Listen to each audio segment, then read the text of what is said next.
Audio Jungle.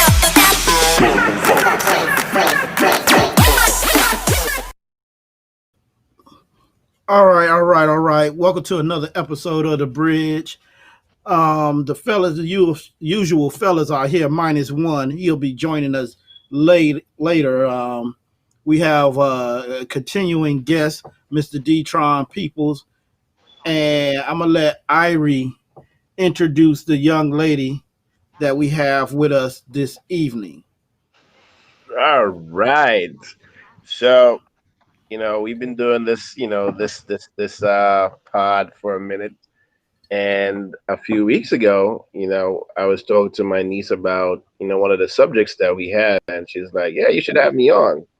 So I think tonight just seemed to be the perfect night to have her on. She's a young millennial, smart, educated, and she's an attorney, fierce attorney, and she is opinionated.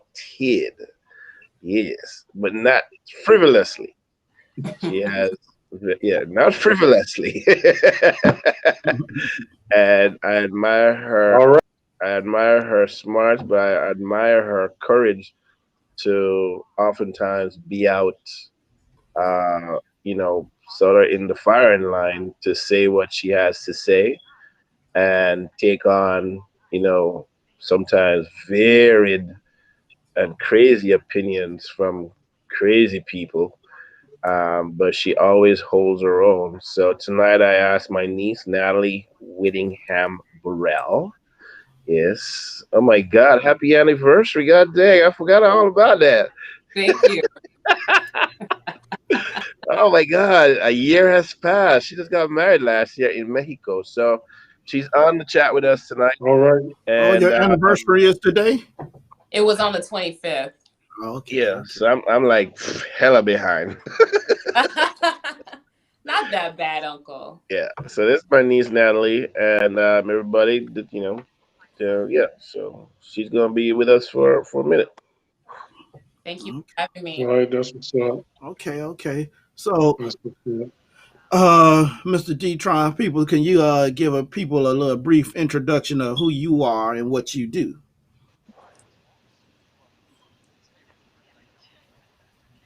Oh, he didn't unmute himself, I promise. Your mic is muted.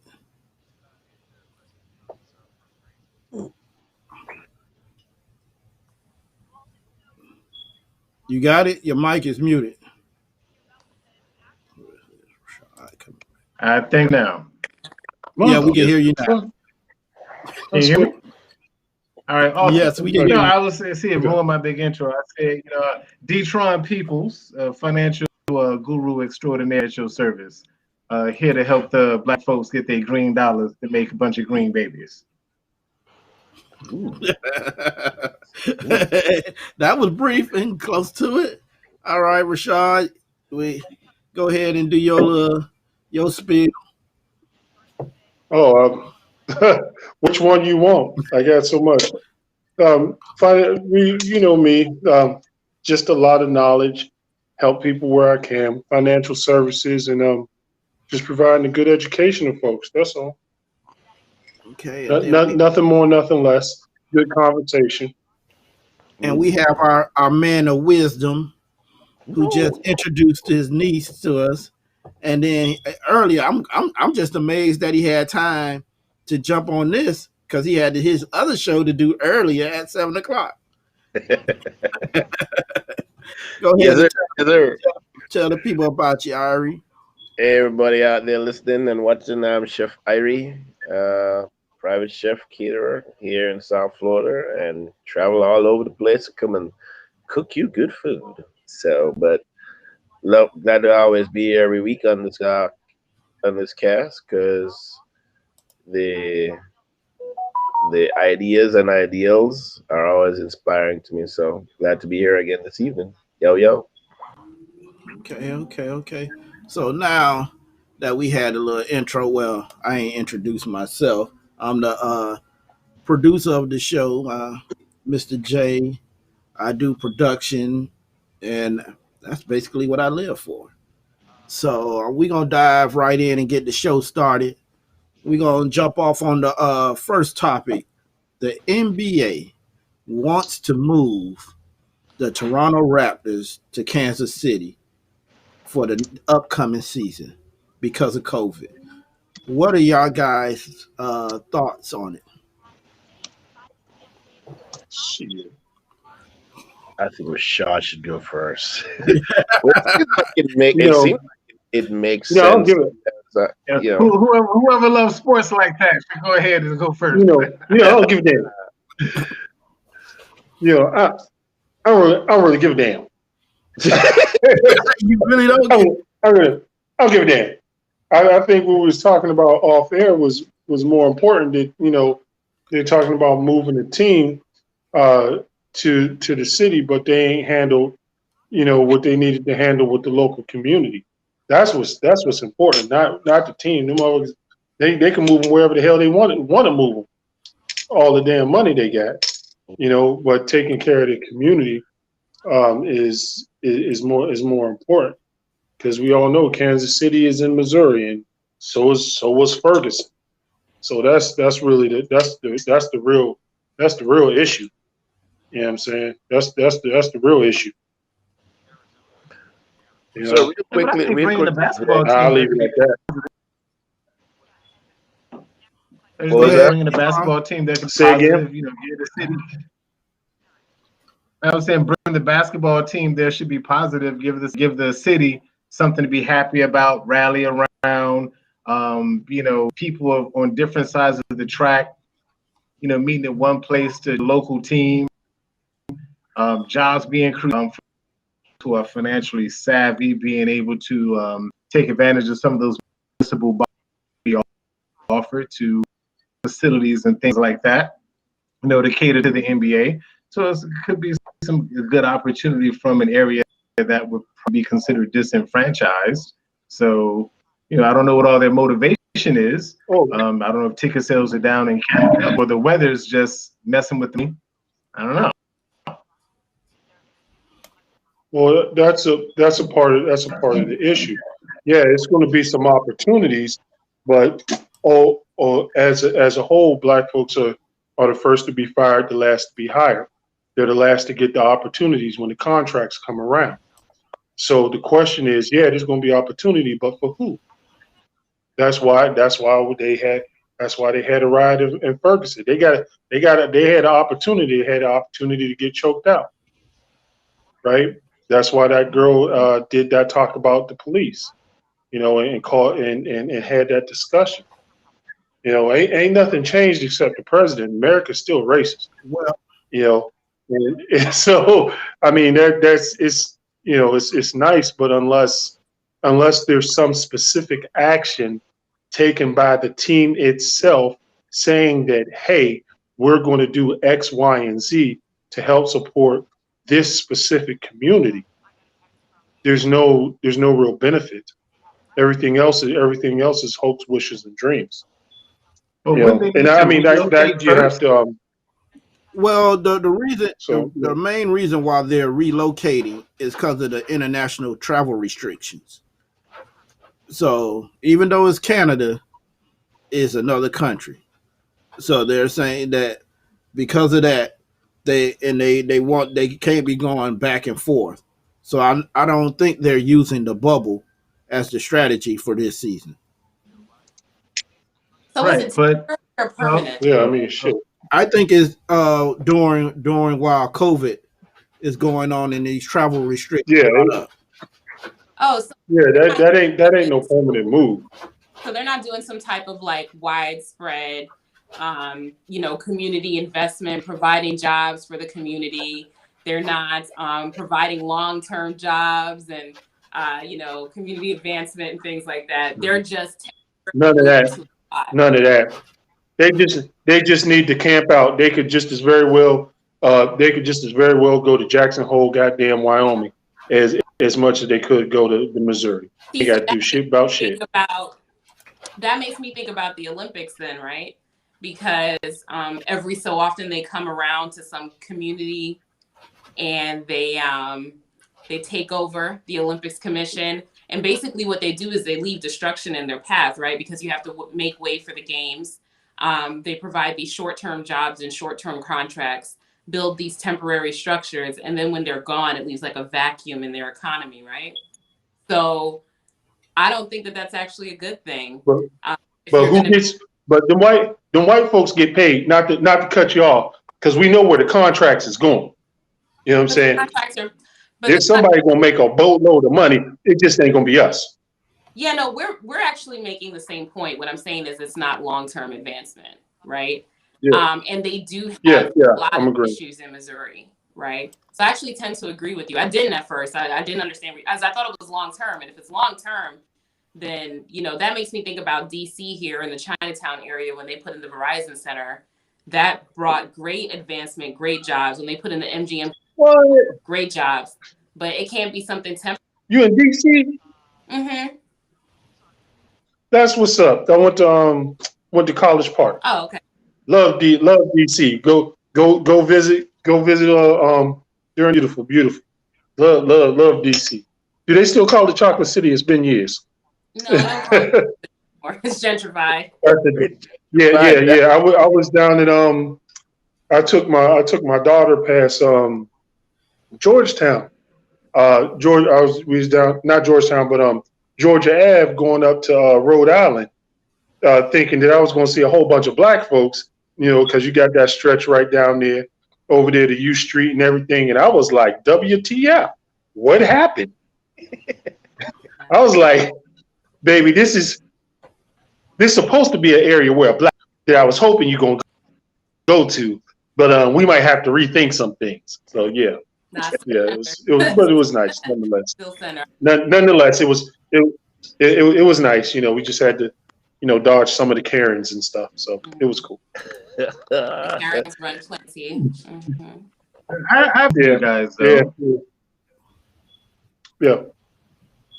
If I could ask a question, I just want to know why the automatic negative assumption.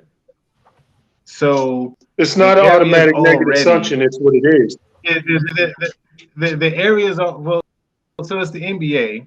So they're, you know, they're sports. They're a basketball team. Civil rights and bringing specific community out of, you know, poverty, the mission of the NBA. They don't have Kansas City. So right.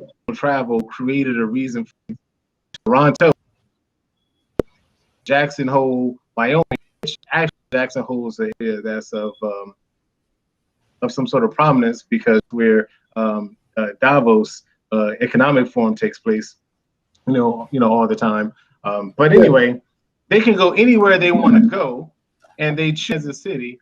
And NBA compared to NFL has been very, I don't know what you want to call it, but, you know, they let the players say what they want, do what they want, you know, use the platform how they want, you know, Black Lives Matter, you know, on the court, et cetera, you know, suspend. So we wanted the NFL to behave.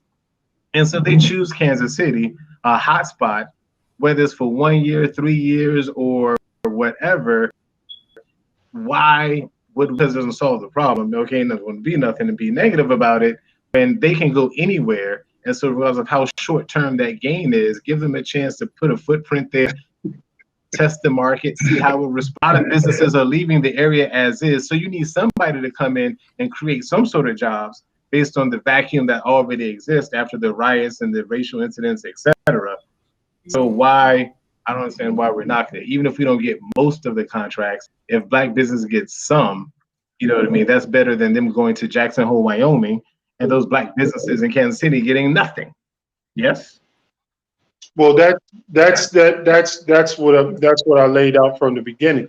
It's not a matter of negativity. It's a matter of what it actually is. I'm talking about large numbers over time. And the fact is that may get something possibly if, and that's a big if. You see what I'm saying? There's no guarantee. There's no guarantee. If they ask, if they demand, if they put themselves in. If they, and it has to be on both ends. So nobody's going to get, closed mouths don't get fed. So those businesses and organizations have to put themselves in a place of prominence in order to attract the attention, in order to go for the contracts. At the same time, those contracts have to be available, have to be available. And we both know, you know what I'm saying, when those types of business arrangements go on, they're placed well in advance, and decisions, oftentimes decisions have and as a whole, if as a whole, black businesses tend to be underprepared. Why? Because of the systemic racism already put in place. So let's not play the game of, well, we should be thankful that they're coming to Missouri or Kansas or wherever they decide to lay their heads. We need to be about situating ourselves in order to get our businesses, our minority businesses, in a place, on a track, in order to accept those applications or fill out those applications. And that has nothing to do with the NBA. Whether they choose to show up there or anywhere else, it's still going to be systematic. There's still going to be systematic oppression that has to get changed. It's like Biden, right? Biden very well may be president. Rashad, Hold on, jump in. Biden very well may. Let me say what? Let me jump in right quick to settle. Let me finish that thought, dude. Go ahead. Biden very well may be president, but we know that America is still racist, right? So that's a great. I mean, it's great. What, we supposed to be thankful that Biden showed up? No, we put Biden in office. You see what I'm saying? So we have to. If we're going to have the conversation, we have to have the whole conversation. We can't just drill in. Boom, this $1 billion team is showing up in the area. So what? You know what I'm saying? So what? That's the big deal. That ain't gonna put no food on nobody's plate. But let me say this: the community is pushing back against it because of issues that they have in the city. Fine and dandy, they know that it will bring money into the economy. But because the city and the police department have not fulfilled what they demanded from them, they're pushing back on the team coming into the city. And I think that is a classic example of mistakes around the country make when sort of change or opportunity comes along. Because if you look at even Detroit, with the amount of lots and empty lots from Detroit to Chicago, that place, you have black individuals who organize, sit up here and will fight from coming in and, you know, knocking down the abandoned buildings and doing other things with them, even though the people that live there have no plan, much less the capital, to all those same lots to do something productive with it. So some people organize just to stop a white man from doing something just because, and we'll rally about what we're doing, but then, okay, well, where's the plan? Where is the, you know, the organization, the infrastructure, the capital to do what it is you want to do? I just resist everything racist and everything systemic, because sometimes it can come down, when you look at this area, how many black-owned businesses exist? What are they capable of doing, and services or, you know, construction do that go along with this array of projects? The reality is most do not have the capacity to do that. You know, most aren't getting the contracts. You know what I mean? When you look at all the black-owned business in America, 90% of them plus don't even have any employees. So there is a limitation to what we can do already as a people based on what we have developed and created. So if we're having the full conversation, D-Tron, that's not the question. We know that, fam. We need to. The question is why those businesses are in the situation they're in. I'll go back to the example I talked about a couple of shows ago. Don Peebles, he's the and you was on that conversation. Don Peebles, a major African American real estate developer, came down to Florida, opened up the first black-owned hotel in Florida, he got zero support from the community down here. Zero support from the community down here. And he got pushback from the local government, right? So the people that in y'all, I wasn't here during the time. I did the research, but there was no black hotels on the front out there. Black folks boycotted. They didn't have the money or the resources. It just so happened that Peebles was in town at that time.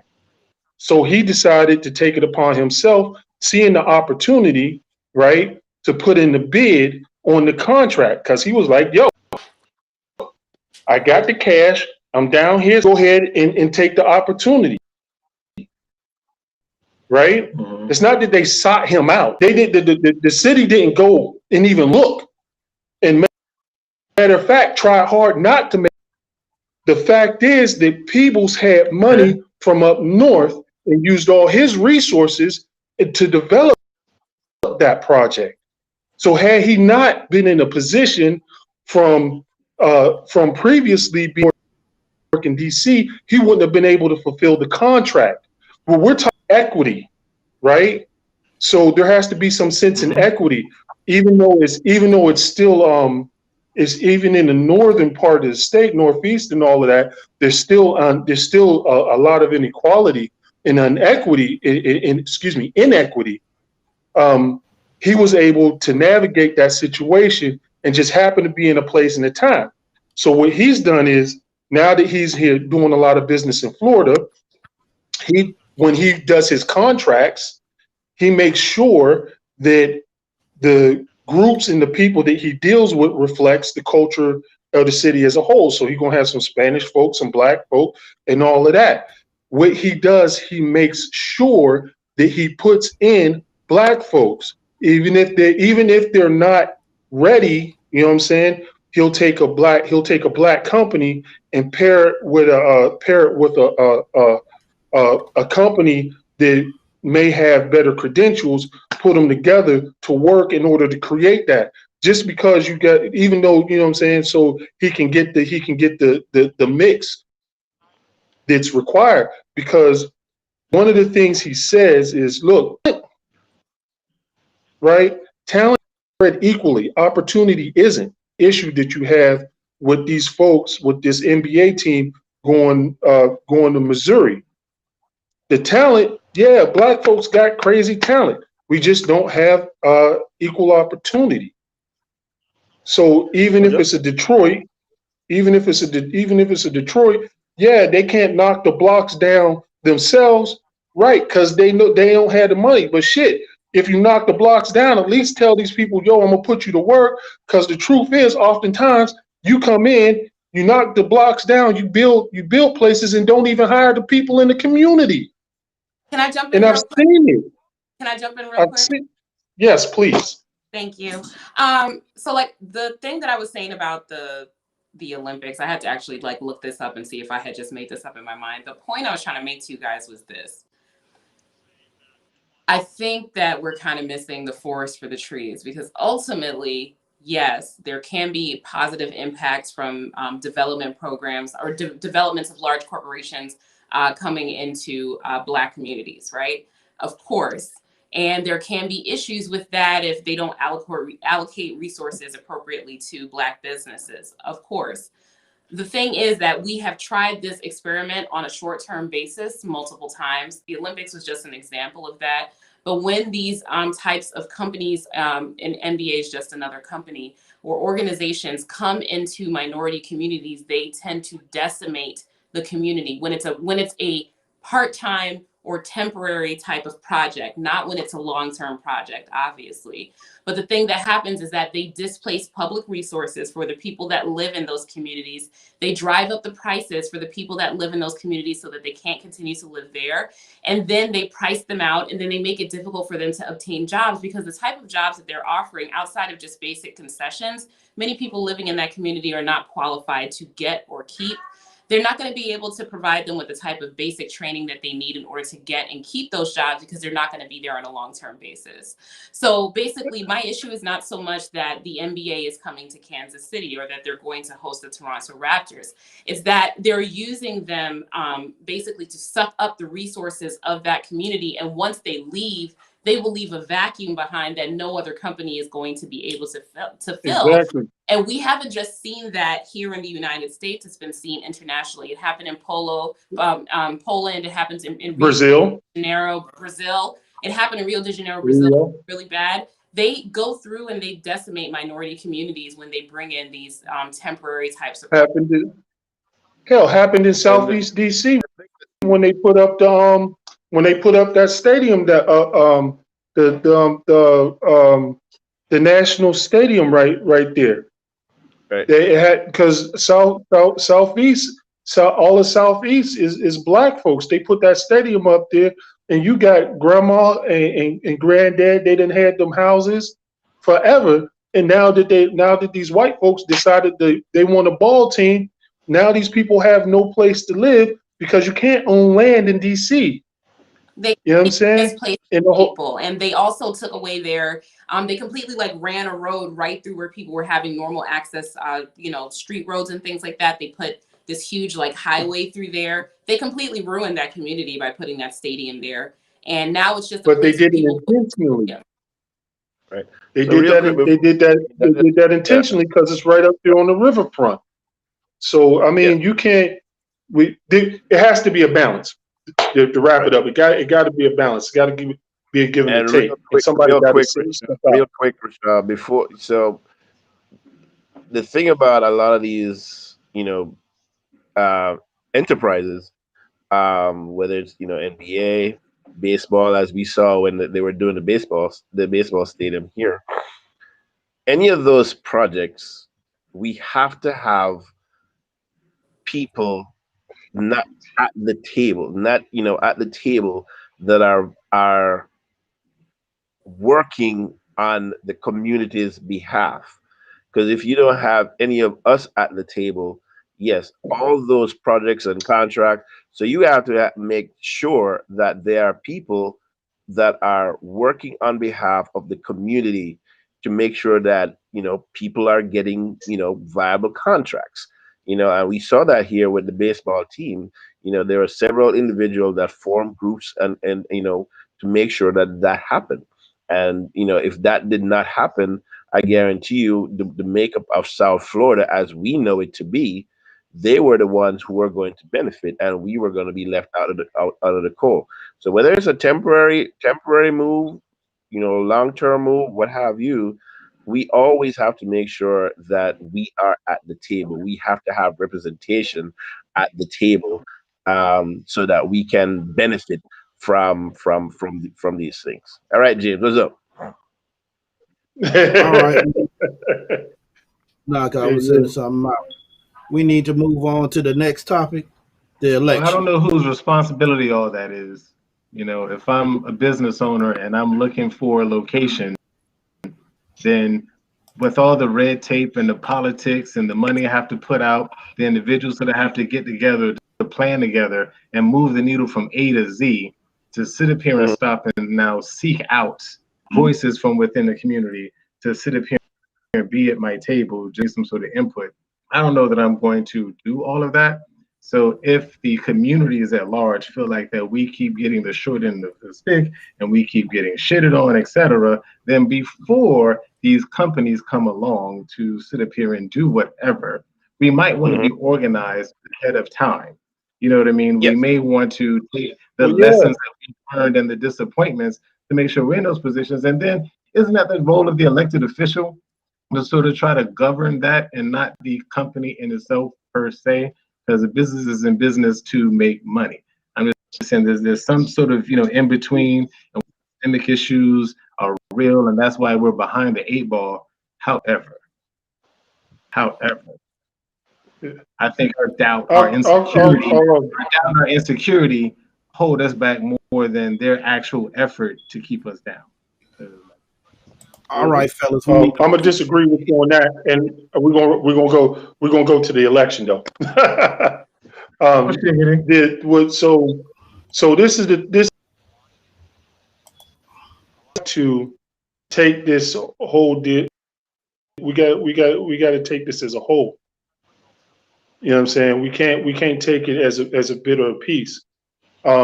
These businesses that are in business to make money are on American soil. We all pay our taxes, right? All of them discounts, all of them, all of that extra little goodie that these businesses get, right? Those bonds are by the people's, you know what I'm saying? So you ain't making money on your own. You're making money through and with partnerships in the community. So yes, based upon the fact that all of these discounts that the government is giving you, that most of these bonds and this is coming out of people's retirement. You're talking about teachers, you're talking about postal workers, all of that little extra money and discount that you get, and all that extra you getting as a business, you getting that off of who? Minorities, because those is the most of the people that these bonds and stuff are based on minorities. Look at who's teaching. Look at all of the postal workers. We're black women, black men, and other minorities. So you getting money, right? You hooting and hollering about getting money, but you're not trying to break that up with the people that's giving you the money. You know what I'm saying? So you can't really separate it. If you're gonna come into a community, right, and you're gonna start a business in the community, you can't mistreat that community. But you know what I'm saying? If I raise money by issuing bonds, and persons in that community loan me money by buying those bonds, now I'm not just taking advantage of you, because this bond is going to have an expiration date. And when that expires, you're going to get all your money back in full. And in the interim, paying you interest. What I'm saying, that is income for you. That is an opportunity. I created an investable opportunity for you to earn interest. This is what I'm saying, D-Tron. That money comes back into the. That money comes back, right? Yeah, I hear what you're saying. I hear what you're saying. But that money, when the city issues the bonds, right? When they issue those taxpayer bonds or whatever, they're using money.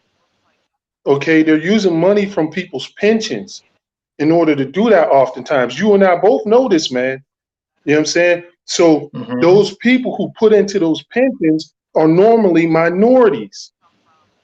So it's starting from the money and the tax breaks you're getting is coming from a minority community. So as a business owner, if you're going to go into a place and build and say gentrification or an improvement zone, right? And I urge you to listen to that NPR with Don Peebles, because he actually breaks it down how the money moves. As a developer, you're really not putting up that much money. You're putting up 2 to 3%. You know what I'm saying? So that the large amounts of money are coming from venture capitalists, which we know black folks ain't really privy to. You ain't nobody at that table, and they're coming from these minority pension funds, right? So as a business owner, specifically as a developer, you need to make sure that the workforce that you decide to hire looks like the community that you're building in, because the money that you got is coming from that community. And same thing, and I'm gonna bring it back to the presidency.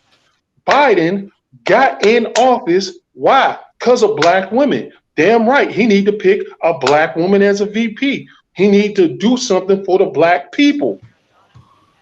All right, flat out. Ain't no ifs, ands, or buts. That's what it is. It might not be all black people, but it's the majority of them. 80 to 85% of black men. Shit, damn near 90% of black women. Every other person of color swing back and forth according to their affiliation with whiteness, and we know this. We know this as a fact over the hundreds of years. We know that as a fact because of how the Senate looks. We know that as a fact because of the economic situations that we're in right now. All right, well, stick that point.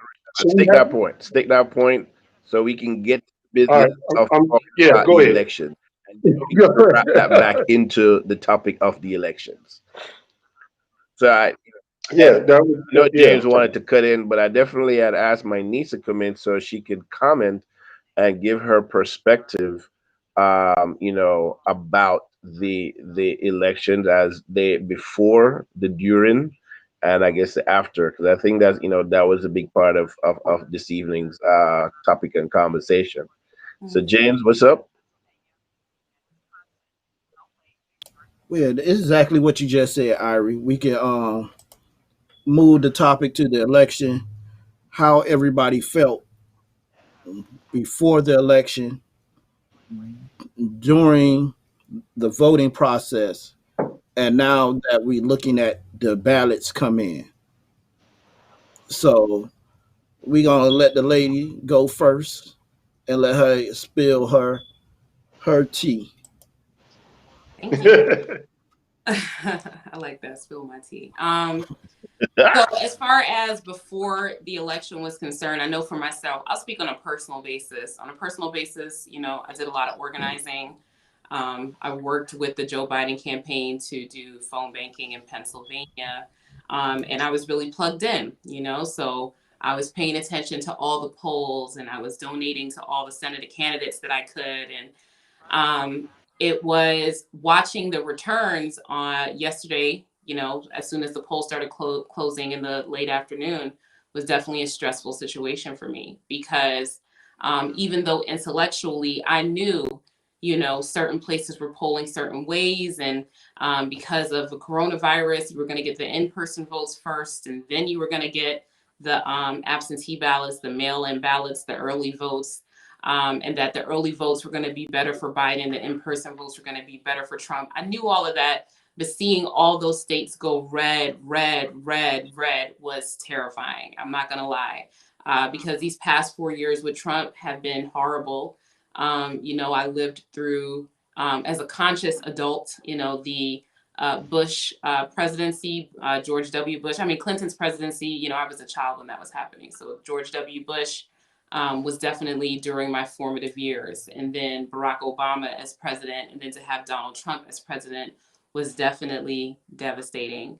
The way that coronavirus was affecting the Black community more than it was affecting any other community, the way that hate crimes are going up under Trump and all that. It was just too much for me. So I really did need a moment to myself. Excuse me, I had to unplug at one point in time and just kind of turn everything off, laid down in my bed. I couldn't sleep. But then when, I got up this morning, I saw that things were starting to turn around.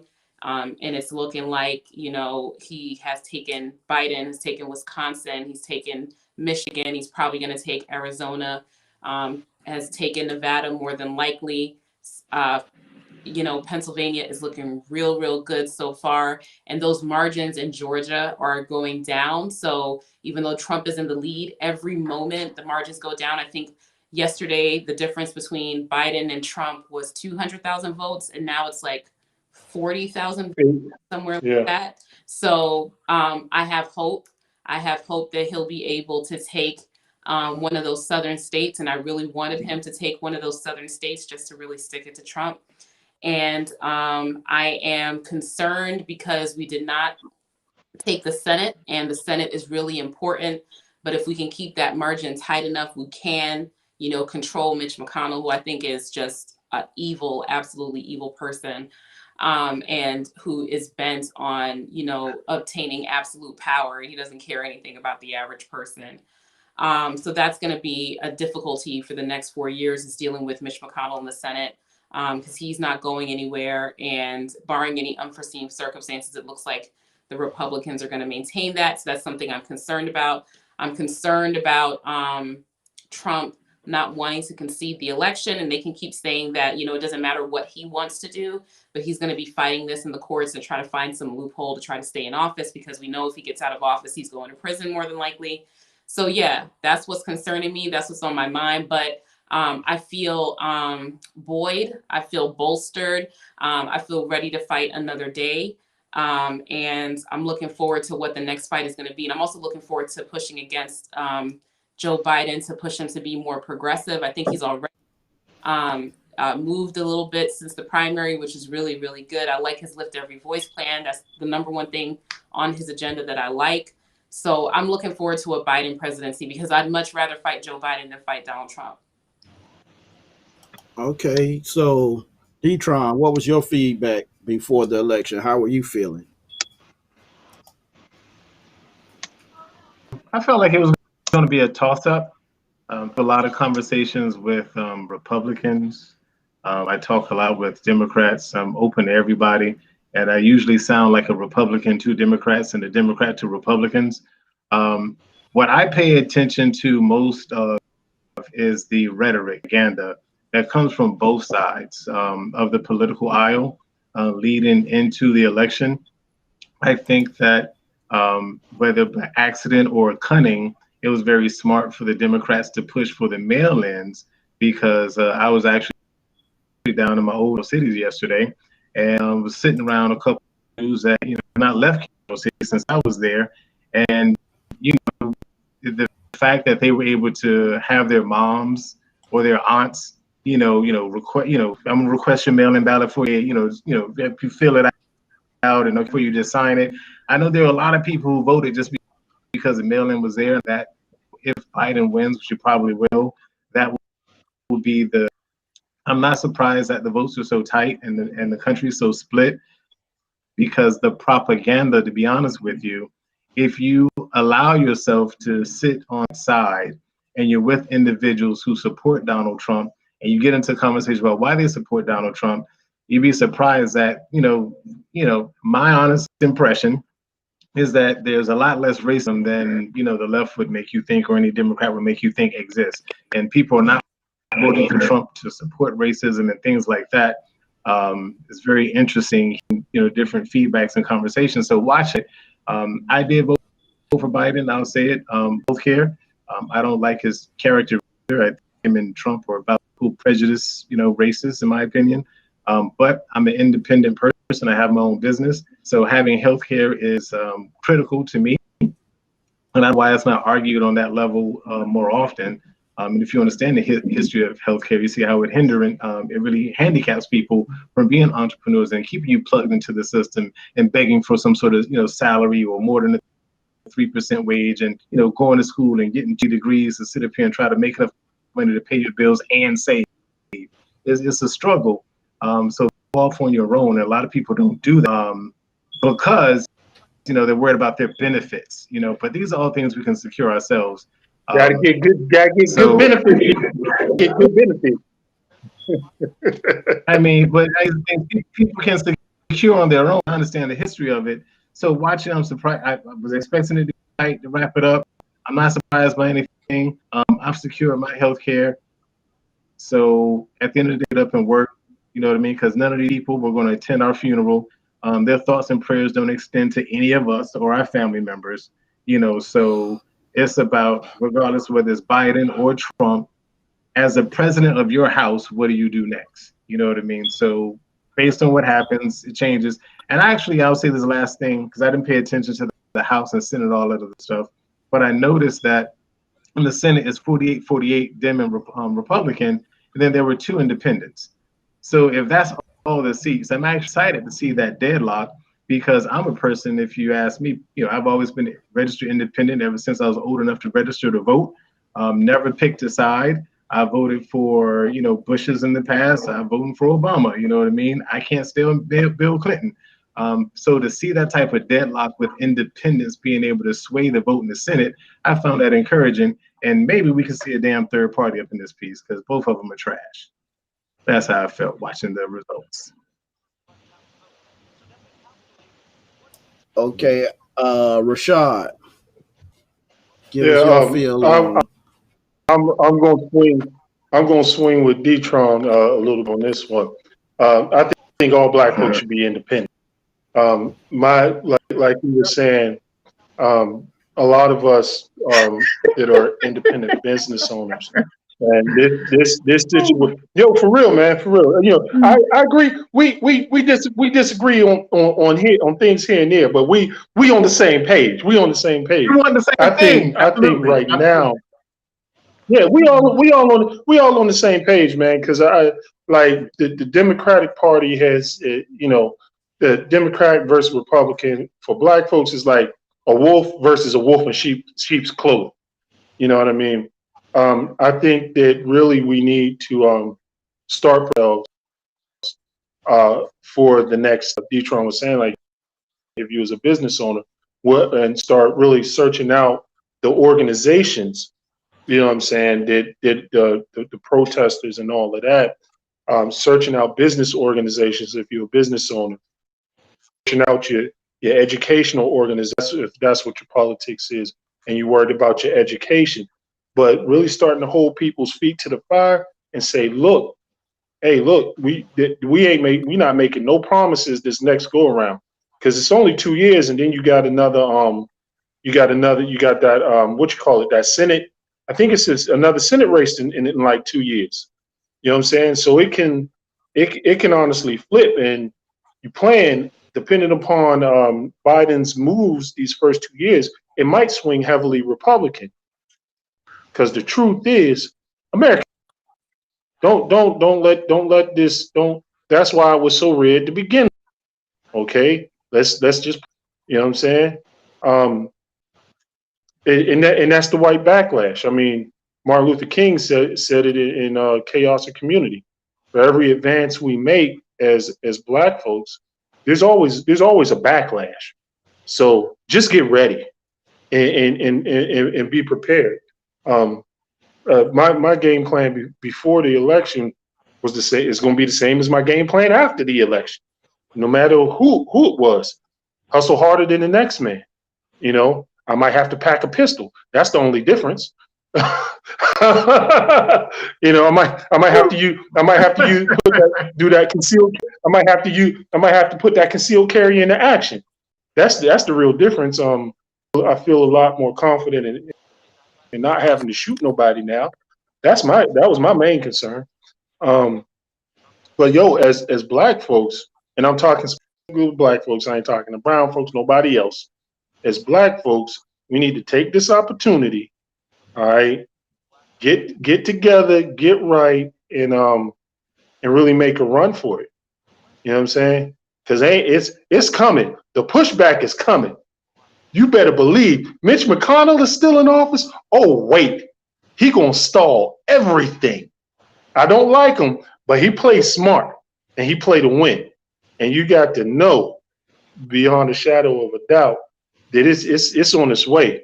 That pushback is coming because those folks that are hardcore Trump supporters, that's 35% of the population. 70% of the population is white. You split it straight down the middle on an average day, that's 35-35. So what that mean? Biden picked up 5 more percentage points of white folks. Black folks normally vote Democrat. Swing back and forth depending upon what on that day. You know what I'm saying? So listen, we got to tighten up. It's a good day to be a Black man, but we got to tighten up.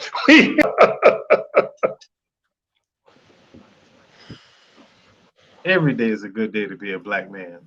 Okay, every day is a good day to be a Black man, but we got to tighten up. We can't be playing. Can't be playing.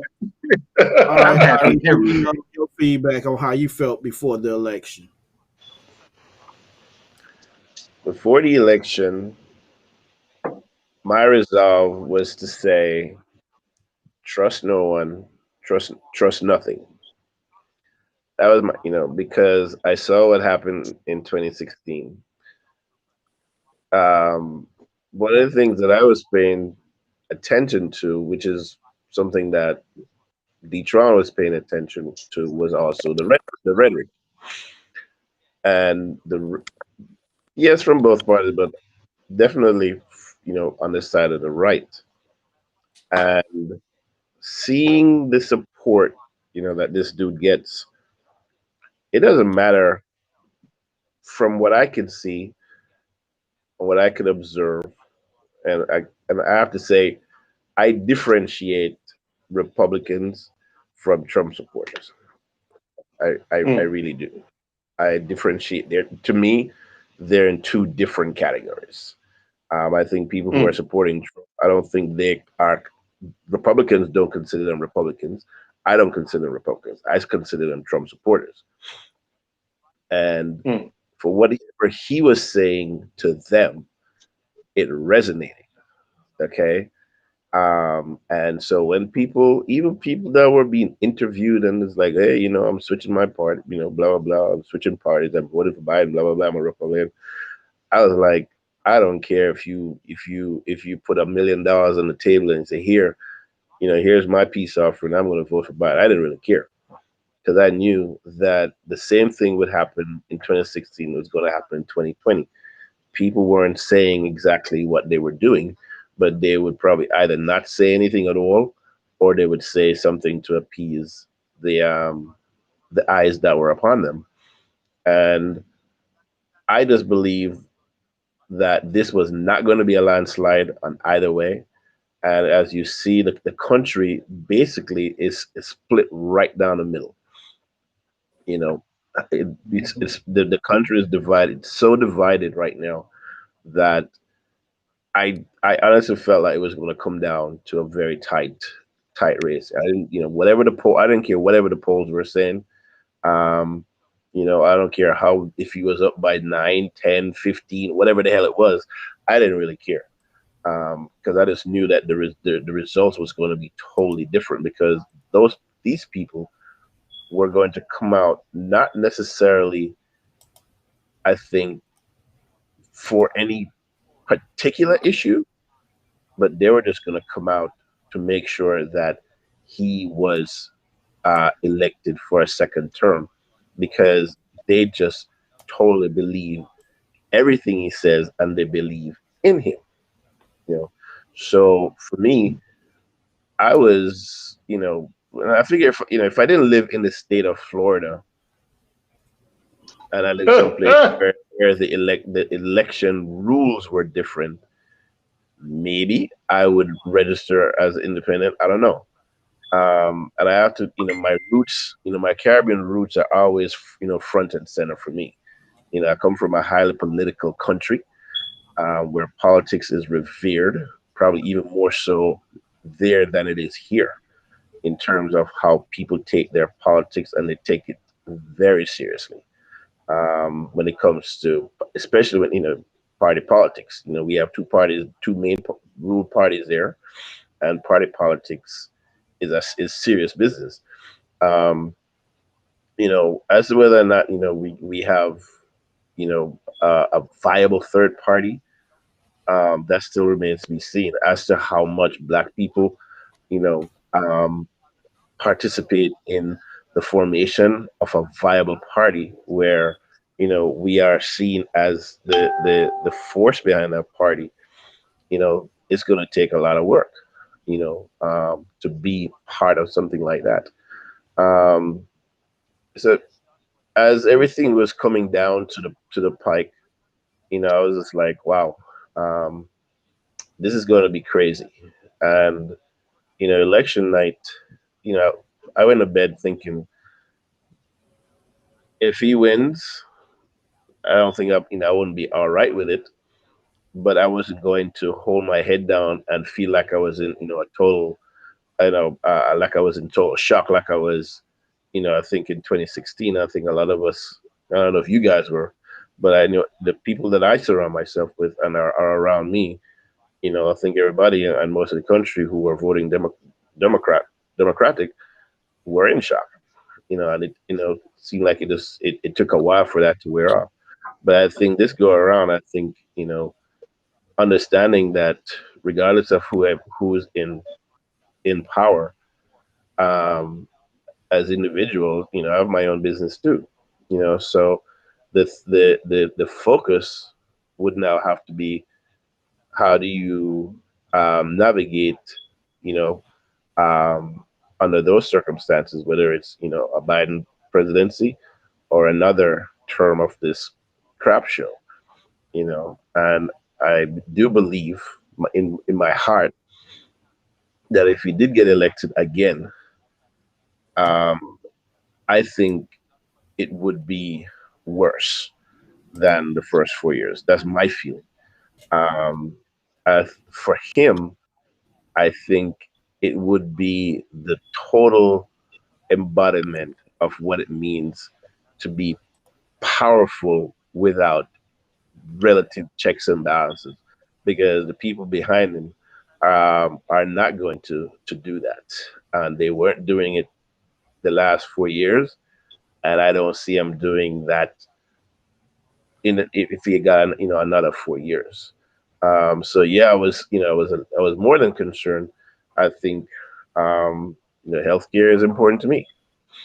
I ain't a spring chicken right now, so healthcare is definitely important.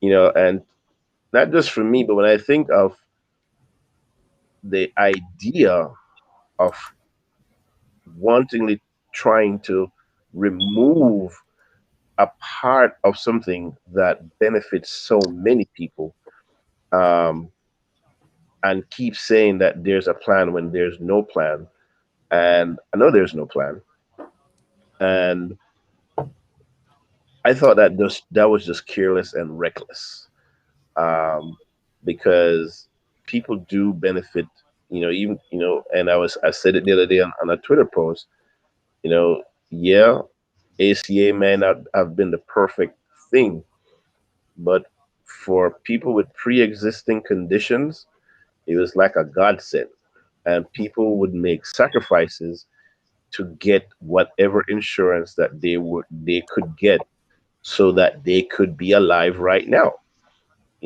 And if you are removing a staple that's important to people, um, that's keeping a lot of people alive, regardless of how much they're paying for it, that is important. And because their whole ethos is, we're going to take this away because a black man put it in place. And so when Rashad said, yeah, this country is still racist, yeah, yes, this country is, we see how much now. And for those people who are out there saying, oh, racism, god damn it, this thing is only 50 years in the making. Okay. I'm benefiting from a 50-year-old progress, which you could say was 200 years, but it's only been 50 years plus. Okay. And people are acting as if this thing is gone to bed, put away. It's actually in some ways probably worse than it was, 50 plus years ago. You know, um, After election, it'd be great if he, wins these states and you know, um, becomes a president elect. It just means that it'd be a new, a new era to make changes, and for us as Black people to make sure that our demands, our wants, our needs are heard, and not just heard, but that something gets done. So whether from the progressive part, whether to the left leaning, centrist, you know, something needs to get done this time around.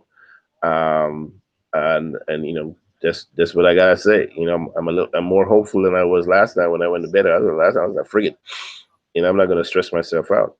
But I just want to make sure, that the people who are saying that things need to change, that they they unify, they come together and present these demands and needs and wants on a unifying platform so that it can be listened to, not piecemeal or ad hoc.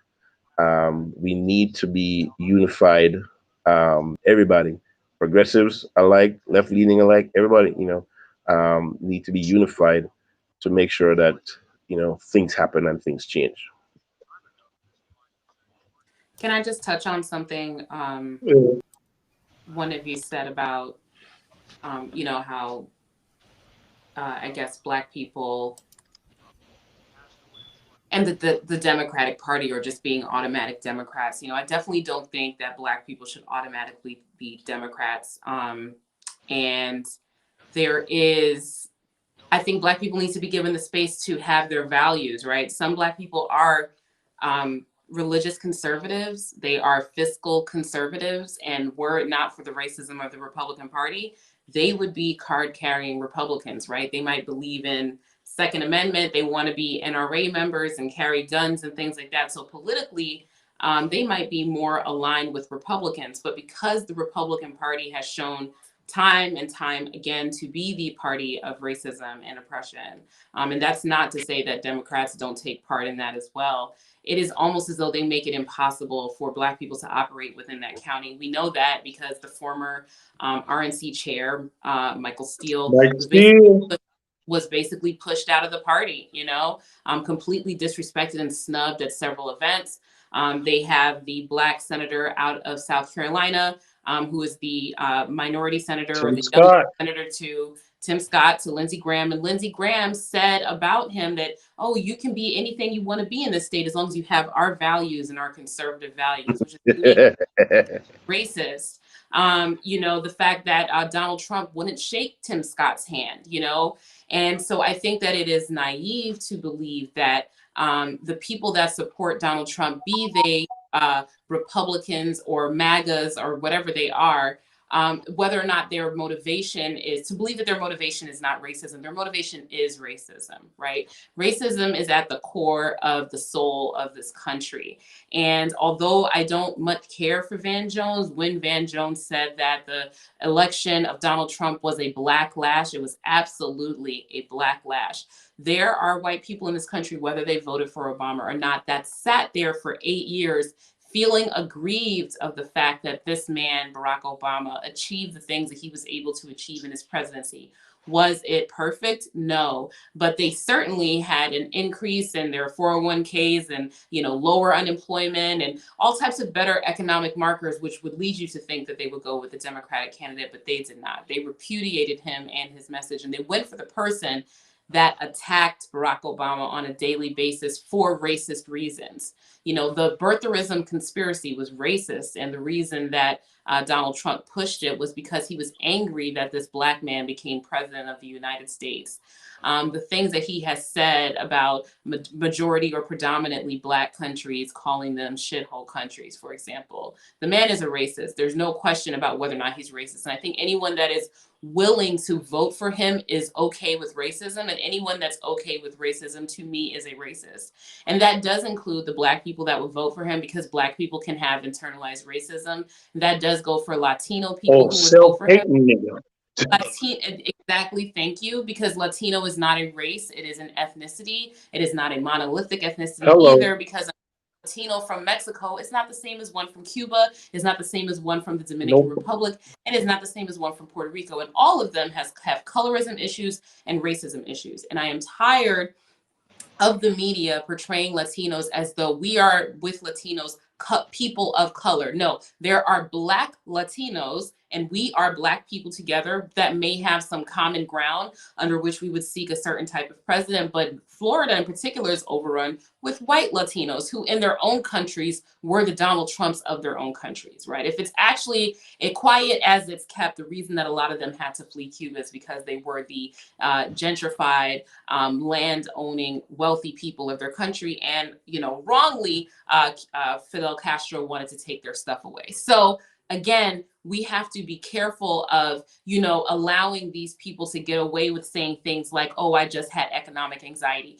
You didn't have economic anxiety under Barack Obama. You know, you had better health care under Barack Obama. You may have had to change your doctor, but other people had better health care, and you're not having to pay ridiculous premiums out the wazoo. You know, so it's absolutely ridiculous that they would vote for somebody who would overturn the individual mandate in order to gut out Obamacare, thereby denying themselves and their children and their family and their friends health care. And then to say that the reason that they did that was not racism. There is nothing that is logical or makes sense about a vote for Donald Trump other than racism, unless you are a millionaire or billionaire who is going to benefit from his tax plan. There is no other reason for it. So no, I think that racism is a major part of it. And I think that, yes, Black people should have the opportunity and the option to vote for candidates that align with their core values, be those values conservative or liberal or progressive or whatever you want to call them, right?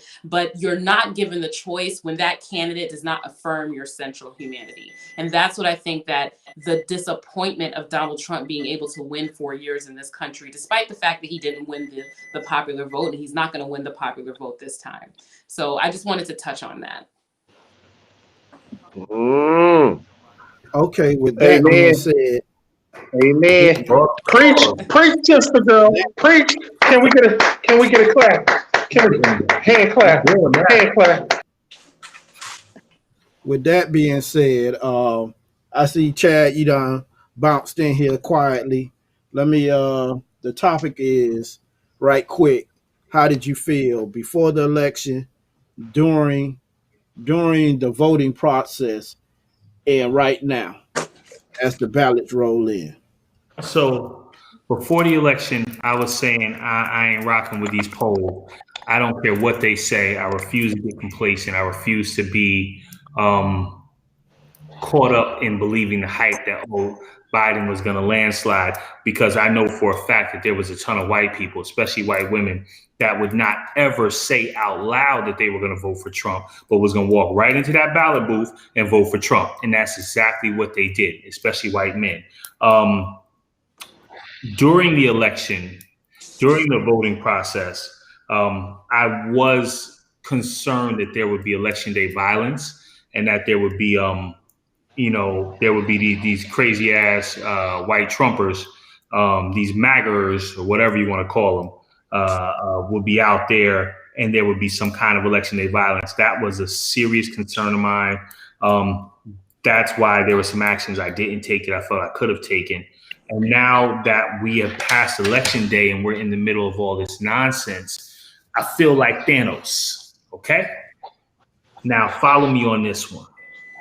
In Avengers Endgame, Thanos said, until everybody that remembers what was is gone, they will never accept what is. So Thanos was saying that, like, if we break that into white supremacy terms, until all these old racist ass white people that have been here forever, that grew up in it, that were steeped in it, are gone or out of power, they can't ever accept that the world is changing around them. So the systems that their great grandparents put in place, they are now supporting and doubling down. The fact that Trump can even fight them having a full count of the ballots, right? We're not talking about a recount, which he's working on right now. We're talking about he's trying to fight states from finishing their account of legally, cast votes. The fact that is hold, pause that thought, Chad, because before you dive into that, my bad. Before you dive into that, I want to play this video. Go for and it. Then I got a question that's gonna go into that. And we were getting ready for a big celebration. We were winning everything, and all of a sudden it was just called off. The results tonight have been phenomenal, and we are getting ready.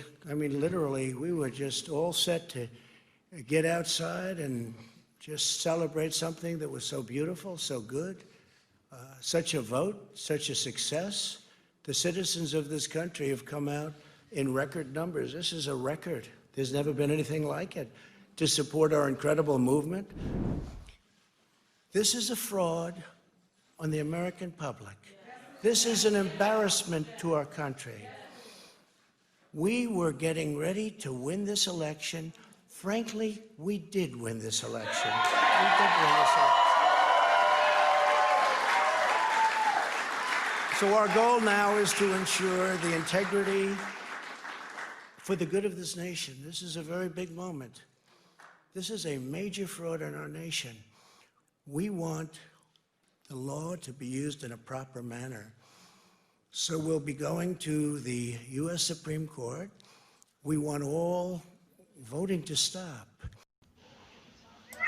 All right, with that clip, I want to ask everybody, how do you think the Trump campaign lawsuits in 3 states will affect the U.S. economy and the belief in the election process from here forth? Go ahead, Chad. All right. So economy is going to be fine based on lawsuits, because if Trump gets in, there's going to be looser regulations. That's how Wall Street sees it, right? So they're going to get to play a little bit more. They're going to make some money.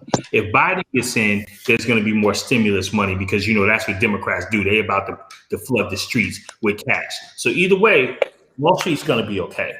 Now, will the regular person be okay? Because that's what Democrats do. I don't know, right?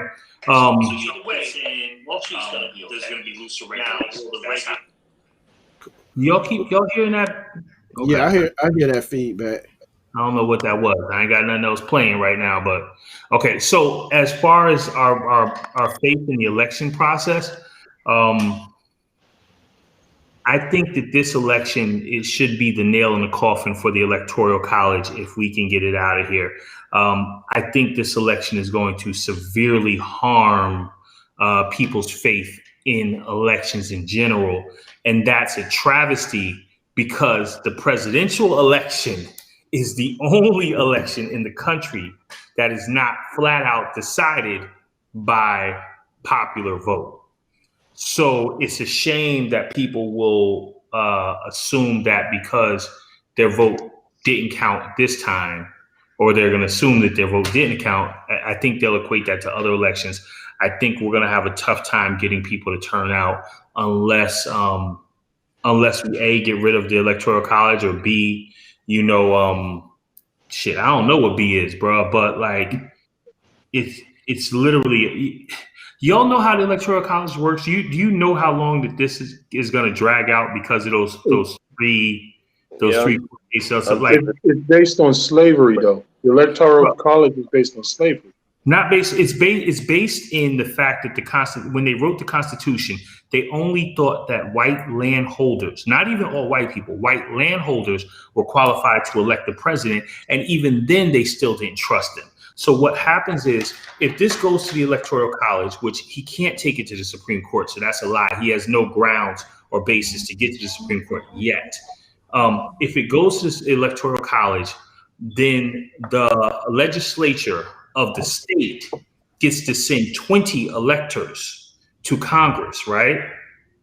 But the governor of the state will then end up sending 20 of his own electors to Congress. So now Congress has to figure out who are the legitimate electors. And in the states that are contested, you've got Republican legislatures and you've got Democratic governors, and it's going to be a cluster bump that the general person is just not going to understand why this process even exists. Why the hell did I go out and vote? Why have I gone through all this if this is how you're going to decide it? And it still may not be decided. It's craziness. I'm sorry I took so much time, y'all. You good. Yeah. It's but it is. I was doing some research. So the Electoral College, like you said, is based on white landholders, right? And most white landholders, the majority of large landholders were slave owners. So, and it was a way, the Electoral College was set up in a way to give the southern states more power based upon the 3/5 rule.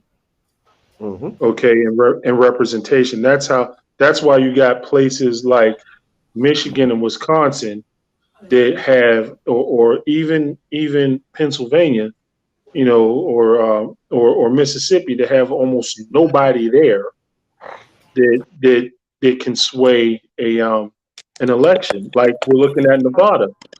The Nevada population as a whole ain't bigger than Palm Beach, Miami-Dade, and Broward. The whole of Nevada, You know what I'm saying? We moved those numbers.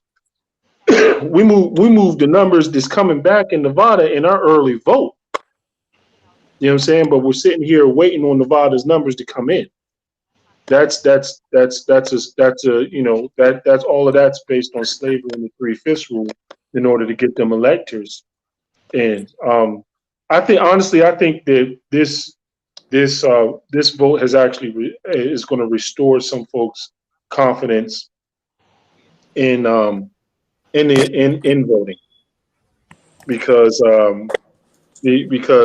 black folks turned out, showed out, and it made a difference. I hope that we can remember that when it comes time to vote again. This time is different than any other time. I mean, during the Trump era, we had Black Girl Magic and all of these other things and all these self affirmations of who we are, who we can be. We need to continue to hang on to that and push forward. So that's my thing is, as we continue to press forward, make these folks accountable. These senators, these congressmen, these mayors, and everything accountable to us as an electorate. I think it's actually going to help to continue to push forward. The black folks vote, at least. But the to the question though. You know, when you showed that The law, that the clip, that lawsuits. video, Now the lawsuits, I don't think the lawsuits are really going to affect anything because they're baseless. I mean, flat out, you can't move on to the congressional realm unless you get past the Supreme Court, and the Supreme Court. The good thing about so far is about this whole election move is that these are all Republican, mainly Republican state courts. So Michigan is a Republican-based, a lot of Trump appointed judges. Same thing with Pennsylvania. Same thing with Wisconsin. A lot of those are Republican-led judiciary panels, and they're good with the votes and how everything is working, and they've turned them down on several occasions. So for a Republican to repudiate or give pushback to another Republican appointed group is going to be very rare. I can see if it was Democratic, judges, that happens all the time. Democratic judges say one thing, then a Republican judges say another thing. But these are all Republicans. So yeah, but Ari, what were you about to say, bro? You were jumping in with something. Because I hear you, Rashad. No, I wanted, I was trying to, to see how the question that was posed, Rashad answered it, in terms of saying it's not going to affect anything, these lawsuits. But just like anything else, I think the lawsuits are a desperate distraction, to place more doubt on the election and the electoral process. And yes, I am surprised, not surprised, I shouldn't say I'm surprised, that the electoral college still exists. And I think it still exists because I think, most of the people that are still voting do not understand how the electoral college really works, and I think if that was understood more so across the board by each individual that goes out and casts a vote for whomever, people I think would stop, taking for granted the privilege that you have, to cast that ballot. When you think of how complicated it is and how weighted it is against, people of color, and just certain communities, and how the electoral college, I think, um, embraces and emboldens, suppression tactics, based on, you know, the governors in a lot of these red states. It definitely needs to go, but I don't really see how, at least in the short run, before was it January 2022, when new president needs to be sworn in. Right, Uh, right. you know, Yeah. the lawsuits are, you knew they were coming.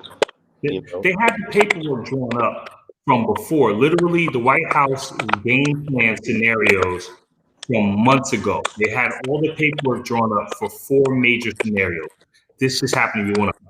I'm hearing all kinds of typing in the background, and I was saying that if you're not on, if you're not talking, if you wouldn't mind, please mute, family. But I wanted to say that with I wanted to just drop that in there. But I wanted to get our guests a chance to talk. D-Tron, Natalie, welcome back. I don't know if you logged off. I couldn't see. But did you guys hear the question that we're responding to about confidence in elections? And James, what was the first piece of this, brother? How it will affect the economy. I wanted y'all to peep in, and I mean, you're the financial person out there, bro. So why don't you take this and then Natalie, you wrap us up. You clean us up, man. Bring us home. All right. So on the economy piece, everything that played out is great. The fact that the Congress is split the way that it is, it means that the odds of the tax cuts being repeated and going from 21 where they are now up to 28 are less likely. So coming out of this COVID economy, then in this slow growth era, then hey, the fact that taxes won't go up are not going to decrease profit margins for Wall Street. So that part is great. After that, the stock market really doesn't care who really wins because Congress is all tied up. If Biden go ahead and comes through, now we're talking about more stimulus money. So now not only are our taxes reduced, now you're going to throw more money into the mix because the Federal Reserve, from every Fed president, from the chairman to everybody else is saying, hey, we need more stimulus, need more stimulus, need more stimulus. So it's a matter of when it's going to come. And so there's going to be a ton of cash out there that's inflating the markets, while the economy itself is still going to be the same old business as usual. People got to get up and go to work, looking for another job, trying to go back to school to make ends meet, et cetera, et cetera, et cetera. So nothing changes there. That clip that you showed of Trump, though, is interesting because I get the emails from Trump campaign, and I can tell you that the language in the emails is so aggressive and so divisive, and they are really, and it's funny, I make this joke that the Republicans, want to make you feel like, you're being attacked, so they have to protect us. Whereas the Democrats make us feel like, we're being taken advantage of, so they got to protect us. You know what I mean? So it's two different, perspectives on the same type of helplessness that I think they try to stoke and provoke amongst the people. And this political segregation that's taking place across the country is so great that, again, between Trump saying that they're stealing it, Eric Trump, his son, and Rudy Giuliani out in Wisconsin or Pennsylvania, wherever they are, and look like in some alley, talking with such passion and fire about they're stealing this, and then the emails, calling it the left-wing mob. So my concern before the election was, yes, election day violence, but then as it was playing out, saying, no, everybody will be chill today, is once the dust starts to settle and we're trying to declare a winner, that there's anticipation for a single individual active shooter or some sort of militia mobilization. And I think it's, them stealing, the accusations, without the proof, the emails and that type of language is what's trying to incite some sort of reaction. While on the back end, they delay things as much as possible, just so they can clear up some loose ends before they get tossed out the White House. So y'all be careful out there in them streets, and look over your shoulders, because it's going to be somebody out there in this country that's writing the manifesto right now and is getting ready to leave it behind. So Fox has it 264 to 218 or whatever that was, or I think they just called Pennsylvania for Trump.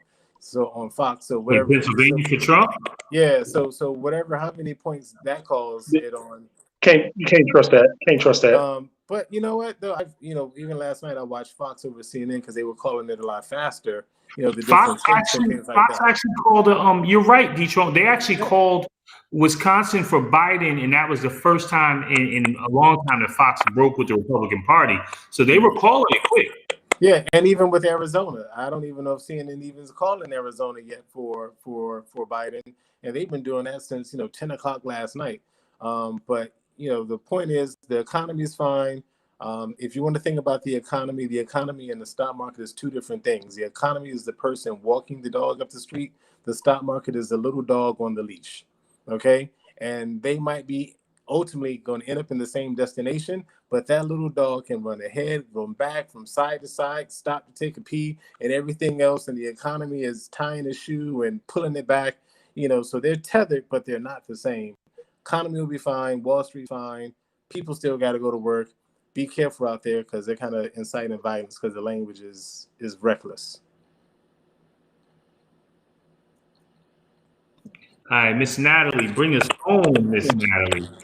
Can you guys hear me okay? Yes, we can. Okay. I'm not sure if I caught the question because I have some bad feedback on here. Could someone just repeat it for me so I don't start going off the rails? The question is how you think it affect the economy and people belief in the election process. Okay, that's a good question.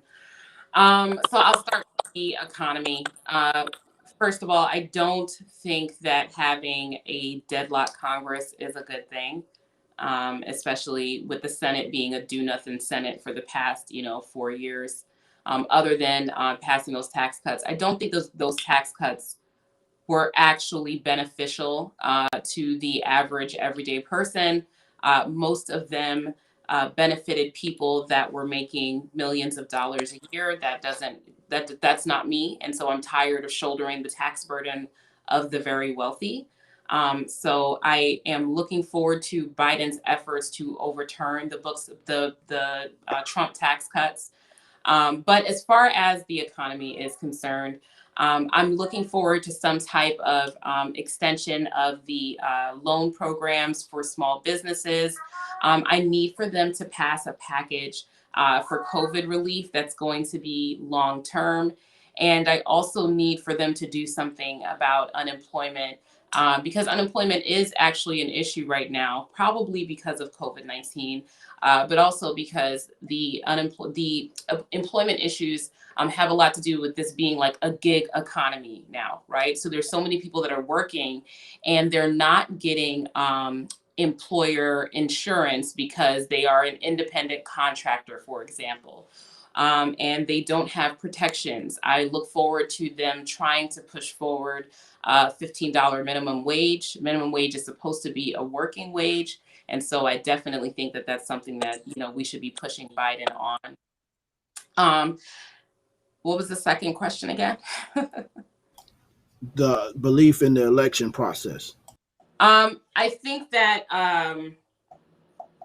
what happens is when your side wins, the election process is great. And when your side loses, the election process is bad. And so we get lulled into a false sense of security because every single year a president wins ostensibly, there's a large swath of the population that's really happy with the outcome. And then a minority part of the population that's not, right? Our election process is in shambles. The Electoral College, as I heard some of you mention, is a system that came out of racism and slavery in order to account for the fact that Southern plantation owners had more people on their property because they had slaves and they were able to count them accordingly. And that's what gave certain states certain weight and electors and things of that nature. So something that comes out of the vestiges of slavery certainly needs to be abolished. We are the only country that has this type of election system, so it definitely needs to be abolished. It's clearly not effective. Every single time we've had a president win by the Electoral College, it has been a disaster for our country. George W. Bush did not win the popular vote his first time around. He won via the Electoral College and the Supreme Court. And as we can see, the will of the people was correct. He was not a good president. The same applies to Donald Trump, who won via the Electoral College in his first term. Hopefully he won't get a second term. And he is not a good president. I think that people will probably see the system for what it is now, and hopefully we'll get a push to abolish the Electoral College, but I don't have any hope that that will actually happen given the composition of the Congress right now, with Republicans being in control of the Senate. We know that Republicans are actually a minority of the country. So of the registered party members, I think 30-something people are registered Republican, more, I think 40-something, 50-something registered Democrat, and then the rest independent or no party affiliation. So I think that we need to take the control of the country back from this minority of people who have shown themselves time and time again to be more concerned with greed and racism, and the Electoral College is allowing them to do that. So I know it's going to be an uphill battle to get rid of it, because it's really the only way that the Republicans have been able to win power. The Republicans, I don't think, have won the popular vote in a presidency maybe since Bush won, something like that. They can't pull it off without the Electoral College. The Electoral College came out of racism. It allows racism to perpetuate to this day. We would not be in this circumstance were it not for the Electoral College. So whether or not people are happy with the state of our electoral process, we cannot allow them to be lulled into a sense of security just because Joe Biden wins, if Joe Biden wins, right? We cannot allow that, because really there needs to be a push, a grassroots push. If anybody is tired of the two-party system, there's no way you're going to get rid of that with the Electoral College in place. Absolutely no way. So that's my thoughts on it. Well, if I could add to that, right, that is an amazing point there. I heard something earlier today, and they talked about the fact that it took Republicans 4 decades to build up this red wave that they have. And you are right that they do not have popular support, but what they do have is a lot of strategy. They have been very, very strategic. And earlier I heard you say that, Black people, Latin people, we are not a monolith. We're very nuanced. With that being said, I think that if we want to make changes, we have to get rid of the Electoral College. We probably need to make Election Day a national holiday so that everybody can come out to vote. But more importantly, I think we're going to have to get very, very focused on infrastructure and strategy, right? We've got to build infrastructure. I want to ask everybody their thoughts on this, but we have to build infrastructure to guarantee that as we create demands, that they are met and that there's leverage. And I think a big part of infrastructure play, I'm pretty sure you said it, is for Black and Latino people to go independent. But when they go independent, there's got to be, order in the chaos. So I wanted to speak to y'all specifically about that infrastructure building, about that strategy, and I want to ask, because I know we're getting late in the show, what are some key pieces of infrastructure strategy that you believe that we need to make substantive, real change going forward in our political system and in our country? Money, lots of it. I'm with Detron on this one. We need to get our money right. And I say that in the aspect of the folks who decide to open businesses, getting access to those venture capitals, getting access to those loans, getting access to wealth building opportunities. There's no reason you got to vote. 2 folks got an 800 credit score. One's Black, one's white. So the Black person pays 3 to 4 points more when they loan. You know what I'm saying? You can live, and I live in Boca. I lived on one side of the street. I was in Boca, the city, and paid an extra $600 in taxes. You know what I'm saying? Because I lived on the city side. You know what I mean? Same thing with your house. And this right here is really where we have to be careful as Black folks, as business owners, trying to look out for our business, right? And business meaning sales. So you go and say you buy a house, right? So you buy a house. It's a nice house in a nice neighborhood, but you're paying more percentage points, right? You go to, and there's a study done. It's well known. You go, you get your house appraised, but because you're Black, your house come in at $20,000 to $30,000 less than the white man next door to you. So you paid more for the house, right? You're gonna sell it for less. It's still in the same neighborhood, you know, but hey, you got the house. You achieved the dream. It just cost you on the front end $30,000 to $40,000 more to buy, and cost you on the back end $30,000 to $40,000 more to sell. So you ended up buying the same house as a white person and lost $60,000 on that house. That $60,000 you could have used to put your kids to college with. That $60,000 you could have pulled out to take to start your or to put towards your business, right? So those things, educating our people and making it paramount that we educate our people financially as individuals within our household. You know what I'm saying? Like we tell when we tell our kids or whatever, or we know, look, when that cop show up, just keep your hands on the dash and smile. You know what I'm saying? Certain things we know, we need to know our financial institutions and intricacies like that. Need to put that at the forefront. Not just education, but education on financial matters. I think that'll make a huge impact, because once we start to say, all right, look, we got this money and we're going to do what we want with it, how we want with it. And, you know, we can come for different contracts or choose not to even deal with your contracts because we have our own resources and capital. I think that'll change the whole dynamic of how we're viewed as Black folks in politics. So that's my big thing. Love it, man. That building that type of infrastructure, that financial infrastructure. Love it. Anybody else jump in there, man? You know how we do. This is the bridge, y'all. Give us something. I'll jump in if you don't mind. So as far as building infrastructure is concerned, I think that Black people need to engage in coalition building. So I think I understand why up until this point we have focused on, we got to do this for us, by us.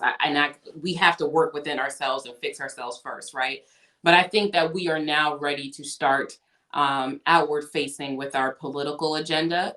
And a lot of the times people are trying to recruit us into their coalitions instead of us recruiting them into ours.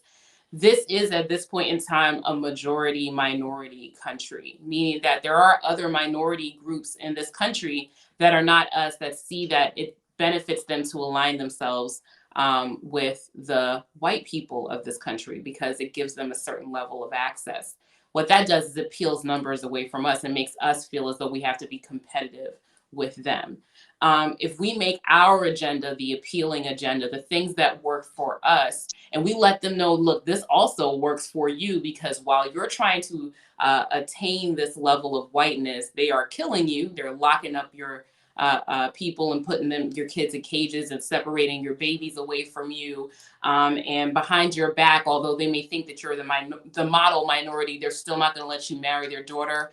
You know, as long as we create a platform for ourselves, we have to, in order to get the numbers, recruit other minority groups in order to work with us. And in order to do that, we have to show them that that ultimately benefits them. And it does, right? Because time and time again, when we see these minority groups voting with Republicans, they are voting against their own interest, right? But sometimes when we vote with Democrats, we're voting against our own interests as well.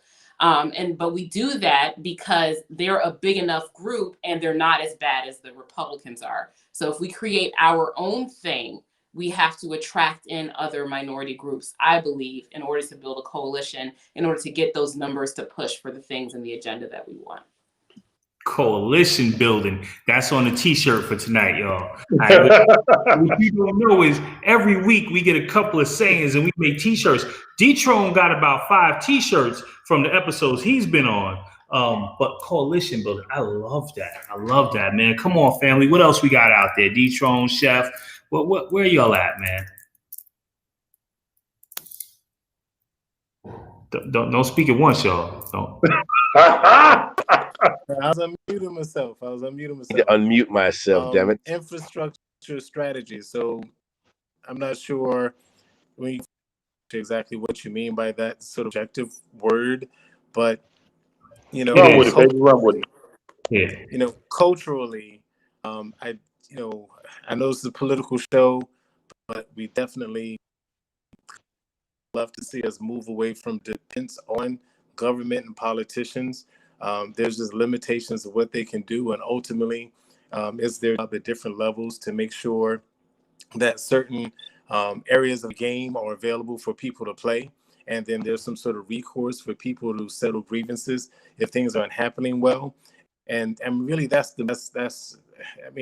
all we can really ask them to do is get out our way, because they're only going to give money either to the richest people or to the poorest people. So if you're somewhere in the middle, because you're middle class, you have a professional job, you're making, middle income money, 20 to 35, 40 bucks an hour, then nobody's going to give you anything. It's on you to figure it out. So, oh Lord Jesus, really, no. Whole junk cut off. And we, huh? So it's like there's an old saying, work like a slave, think like a master. And I think, Black Americans especially, we need to sort of kind of like work like immigrants who come into this country expecting not to be given anything, with the expectation if you work hard, you can do X, Y, Z. I totally get the history. I understand. I know. I'm not Caribbean. I'm here. Families born here. Families had, money, land taken away from them in Georgia, by the Klan and X, Y, Z. So whatever example you can give, I can probably account for sort of personal story in the family history or whatever. But with all that being what it is, I think we're more in our own way because we don't have a strategy, and we're waiting on them people who, get it right, them people to make amends. And while there's a lane for that, I think that there needs to be more people, more foot on the gas about what we can do for ourselves. So you really want to know what you can do? All right, well, you need to increase your net worth. So if your household income is X, what's your household savings? What's your household net worth? Because they don't really have to pay attention to us if all we're doing is barking and asking and demanding and praying for stuff. You know what I mean? If we can't form those super PAC and even put somebody at a county commissioner level to sit up here and, pass whatever, ordinances and, citations, whatever we need to sit up here and do stuff at a local level to grow our business, how do we sit up here and compete and ask for anything on a national platform? You know what I mean? And all that takes funding. You know what I mean? We can't send any lobbyists for the quote unquote Black agenda. So, you know what I mean? You want infrastructure and strategy? Okay, well, then we need to be responsible for our kids' education, not depending on them to fix our schools. We need to be, we don't want them talking to Kanye. We don't want them talking to Ice Cube. We don't want them talking to these, rappers and entertainers and Lil Wayne. Well, then, you know what? We need to be more adamant about not letting our kids write about these same people for Black History Month on their project. You know what I mean? If you don't know that the CEO of Carnival Cruise Line and Lowe's is Black, and one of the presidents of the Federal Reserve is Black, you know what I mean? And you know what I mean? If you don't know these things and you're not telling your kids, then, you know what I mean? I think that type of stuff cripples us from really, shooting for the stars and landing on the moon on our own. And we keep going for this low hanging fruit the stuff that we see the kind of masses doing, what's accepted, and then depending on the white folks to sit up here and get it right. And I think if that stays our attitude, then we're going to get more of the same. It's going to be slow growing, and we're going to have the same bitching and complaining and whining. So infrastructure and strategy to me is, okay, what does my household need to do, then my neighbor's house, or my house, then my community, then my city, and my state. And then, you know, when we are making moves, you find other people that are making moves, because you look past talking about all the problems all the time, and you find the people who now solutions, and then have some capital and some collateral to put in place to create some answers. You know what I mean? And then we'll mess up. We'll fight each other a little bit. We'll say things, but we can fail forward. You know, so that's infrastructure and strategy to me. Stop depending on them. You know what I mean? Period. So my little 2 cents would be, real quickly, as I was saying when I was chatting to you guys earlier, I agree. You know, Rashad, you know, you said money. Yeah, we need money. And when we're talking about coalition building, Silence. we need. I can keep going. We need the numbers. Can't hear anybody. We need numbers to build these coalitions. You know, so if we're going to talk about all of that, then we need to be mobilizing like an immigrant army. You know, we need the numbers to back, you know, the plans that, you know, we want to lay out. So it can't just be, you know, fractured groups, you know, all across this country. You know, it has to come, coalition has to come from, you know, how we mobilize our efforts. And that's like an army. You know, we got to march like an immigrant army. You know, whether you're born here or not, you know, maybe you just, like you said, you know, D-Tron, you know, we all need to act like immigrants, you know, and work, you know, like there is no tomorrow, you know. So the opportunities are there, but we have to be unified, you know. We have to be unified. Yo, I love that, man. And you know, we started out this show as not a political show. It's supposed to be barbershop talk. But I think by necessity, we've morphed into a semi-political, if not fully political show. I'm hoping to grow. What do people talk about at barbershops, bro? Number one thing people talk in barbershops: politics. Politics. You know, and that's a real thing, man. And it's I gotta say, right, every week that I come on, and I'm sorry I missed the first hour, I really feel like this is my recharge, y'all. Right. And I don't know about my people watching, but I know we have consistent viewers every week. I gotta tell you, it is refreshing to see people that look like me, that are speaking intelligently, and that don't all share the same views. We ain't all kissing nobody's ass, whether it's Republicans or Democrats, right? We not all being monolithic. To me, this is the every week this show is a full example of the greatness and genius of Black people and brown people, right?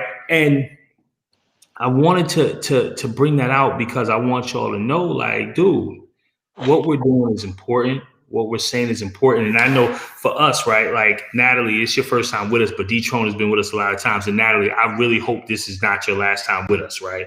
Like, I hope that you come on a few more times. Sometimes it's easy to sit down and just discuss what's happening in this country and feel like, damn it, man, this is all we're doing, right? But I want to let y'all brothers know, just from people I interact with on a daily basis, how much when we unpack, we're unpacking very high level items and we're unpacking it for everybody. And to be honest, most people don't get this. They don't know this. They can't watch CNN and get this conversation, right? They can't watch Fox and get this conversation. So we are doing something very important. So I say that because I always like to ground us as we get ready to close. We're at 11 something. We normally shut it down a little bit before this. So what we do in tradition to shut down is we give everybody 2 minutes to speak. Our guests go last because if you need to go over, you can go over.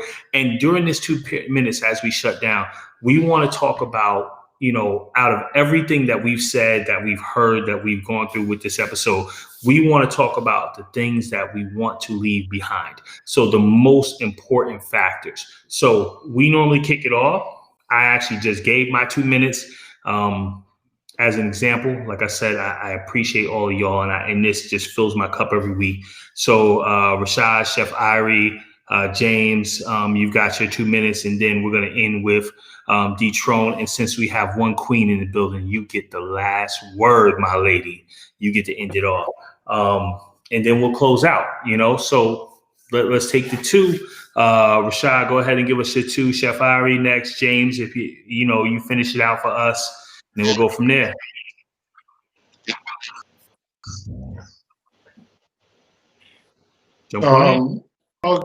Like I said, it's a good day. Black woman. We just got to get prepared for the board, man. Mind right. This is just the beginning. Got to realize 65 was the civil rights act. 64, 63, 64 was so. This is just we're at the start. We in just started. That's it. That's it. Facts. Chef, where you at?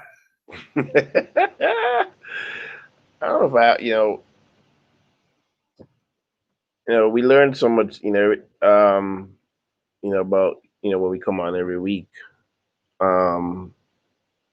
Everything always seems to get tied in. But as individuals, for this election, next election, we just have to make sure that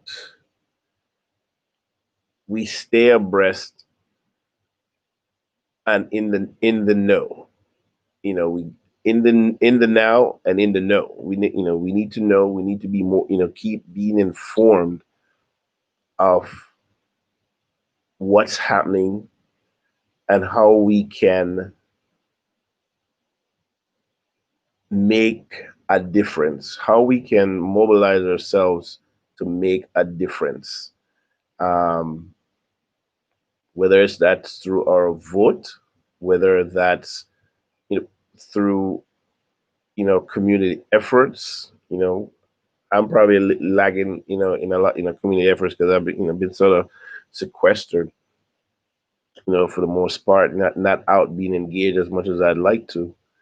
But one of the things that often bothers me though, when we talk about coalition and infrastructure, this and all that good stuff, I'm still bothered by the fact that we as a community, as a people, we are so oftentimes hesitant to lend that helping hand out to other people that look like us.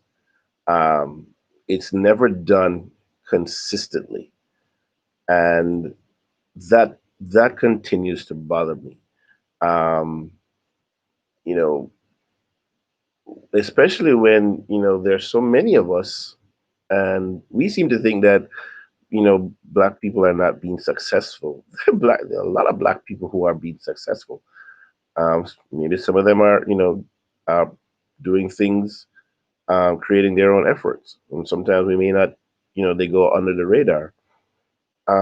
So it is upon us, I think, to seek out those organizations, seek out those individuals, and form, greater collaborative efforts. Collaboration is where it's at. We need to work with each other. We need to help each other. If we're not helping each other, then most of us are always going to be wanting and waiting for someone else to provide that leg up or hand up or what have you. And I think we have a lot of resources to help each other. But we need to be more willing to help each other. Too many people I see are, running up the ladder and forgetting where they come from and who is on the bottom. And, we live in an individual society. Everybody's always, it's me, me, me. I'm here for myself. But at some point, you still got to remember where you come from and who's at the bottom. There's tons of people at the bottom that are asking for a hand, not, to help, and so we got to remember those people too, and we got to channel our efforts, and I come back to this thing, in a unified way, to help each other to realize, what that dream can be, whether it's, from financial literacy, education on a sort of cross the board, level. If you know something, you need to teach it to somebody else, so that we can all benefit and, be in that pool, and I guess that's where the coalition building, will start improving itself, if those organizations are connected into each other. I think, we got 50 states, and all 50 of us in all those states, operate independently. It'd be great if all the coalitions in all 50 states were a collective being, and how that helps, and let that help everybody. So that's my 2 cents. Love it, brother. Love it. D-Tron family, bring us. Oh, well, actually, James. Sorry, sir. You know, I got love for you. My bad. Mr. James Howard, producer extraordinaire. Can you give us some words? All right, now my end is it's time. The election is over. We don't care we care who wins, but now the election is over. What are we gonna do? All bets are off. No allegiance to nobody.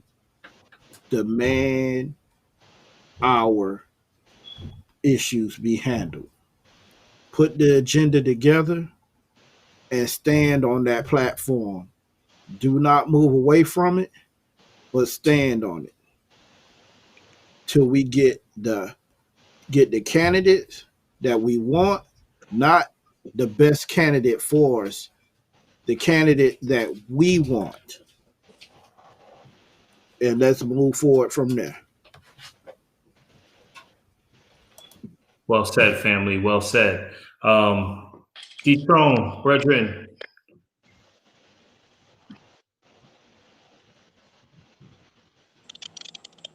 All right, there I go.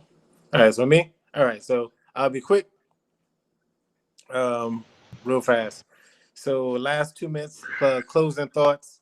Like I said, I have people that I do call friends, personal and professional, who are on the right wing side. They support Trump. They're Republicans die hard. So I will say that based on my personal experiences, for certain, everybody who votes for Trump is not, voting for racism. There's such a disconnect in this country in regards to understanding the racism and the systemic issues and the pain, the psychological and the collateral damage that comes from all these years of neglect and oppression. And we're so disconnected that people are really, truly ignorant of those effects. So when an issue comes up and we're yelling and screaming about injustice and things like that, they really don't have an understanding of the background, and they're very easily and honestly dismissing a lot of the pain and the suffering. Like even when Donald Trump was asked, do you feel an obligation to understand that Black anger and pain? He said no. Like literally, people are not aware. They have no understanding, no cognitive, even evaluation of, you know, why people are so angry, so agitated, so fearful. So I think that, you know, the racial conversation definitely has to get more mature. The individuals that I speak of, that I think of, who have definitely looked out for me and my fiance, my Black family, who are as white can be, hailing from West Virginia and everywhere else, and people making, you know, $300,000 a month type money. They're individuals where, you know, hey, if you can get the job done, if you ain't full of shit, if you ain't full of excuses, then they just want to see you win, because they vibe with those type of people. And if you're white, you're full of shit, they won't mess with you. If you're Black and you're full of shit, they won't mess with you. Now, they might be prejudiced in their thinking to think that most Black people are full of shit and lazy. However, when they come across you individually, you know, the experiences that I've had, you know, hey, you know, they look at you as, you know, and it is implicit bias. It is racist in itself to say that I'm unique or different, as opposed to looking at us all the same. And I get that. However, you definitely turn away a lot of people if you want to label everyone a racist. So I'll say that as far as the outsiders. And as far as the insiders, we definitely have to be more focused on being accountable. What's our plan? What's our agenda? What do we want? What can we get for ourselves? Well, what's really stopping us, so we can have a very detailed conversation with the elected officials at the state, the local, the national levels, federal levels, about what needs to change within the system, because this thing specifically is impeding our progress. I think the conversation definitely has to mature to get more, you know, tactical, and not just general, and, you know, wiping everything with a broad brush, because that right there is definitely causing the alliances across the aisle, across the color line, across the socioeconomic spectrum from being crossed, so people can actually work together, you know, for the sake of, you know, hey, we're all American, at least, if nothing else. You know what I mean? If we're going to be, you know, if there has to be an enemy, well, we can all be friends on the fact of all being American. So that's my last two minutes. Bro, love it, bro. Love it, man. All right. Queen Natalie, please send us out. First of all, I wanted to thank you, brothers, for giving me this opportunity to come speak with you and your audience. Thank you, Uncle, so much. Also, I just wanted to touch briefly on what the last brother said, you know, about racism. You know, I'll just push back on that real quick. I used to live on the Eastern Shore of Maryland, which is the most conservative part, probably, other than Charles County in Maryland. Maryland's a funny state. I mean, you got some real liberal parts and some real conservative parts. Overall, it's a wash. It ends up being pretty liberal. But I had people that I counted as friends that I spent a lot of time with, their families, them. They would probably give me clothes off their back, and who I know behind my back called me the N-word, living in that area. Okay. So just because someone to your face is your friend doesn't mean that they are, or that they recognize the humanity of everyone that's in your race, just because they make friends with you, especially if they see you as the exception to the rule, that they think that Black people are not going out and getting it. And I stand by my statement that if you can vote for Donald Trump, you are either a racist, or you have internalized racism, white supremacy, colorism. That's just my opinion. As far as this, what's coming forward, what's coming at us, I would be amiss if, sitting here as the only lady on this panel today, to not say that, you know, Black women in particular are facing a lot in the next coming years, and that we need the support of our brothers. And we appreciate the support of our brothers that we have received so far. And I hope that we continue to realize and see the humanity in each other. I think sometimes we get real caught up in the gender wars between, you know, male and female, and, you know, men do this all the time and women do that all the time. But at the end of the day, they see our skin color before they see our gender. And we are just, you know, another N-word at the end of the day to some of them, especially someone that wants to take your life. Because Sandra Bland, you know, was treated just as badly as Philando Castile was. I hope for more unity between us as men and women. And I hope that we are able to come together to conquer what's coming at us in the future. Because if Joe Biden is president, if Donald Trump is president, we're still going to have to fight. This has been 4 years of a Trump presidency. I think it has damaged this country tremendously, and it has exposed and scratched to the surface something that we probably thought was dead and gone, which was virulent white supremacy. These people running around as Proud Boys, and then the president telling them to stand back and stand by, and Charlottesville, where we have Nazis walking in the street and saying things like blood and soil, which are Nazi slogans. And then Trump saying good people on both sides. That's all indicative of the fact that we're in a lot of trouble. And these people are not going to go down without a fight. They will not go quietly into the night. We must be united in our fight for our freedom. And I think that's all I have to say. Thank you. Yo. As always, man, conversations, like I said, and I'm honored to be a part of this. Thank y'all for that. We've got to wrap it up. This has been another episode of The Bridge, coming to you every Tuesday night, normally, except for last night was election night. We thought we might get results. That didn't happen, so we probably could have had our show last night. But coming to you every Tuesday night at 9 p.m. This is Unfiltered. This is King Talk. This is Queen Talk, as you see as well. This is Bridge.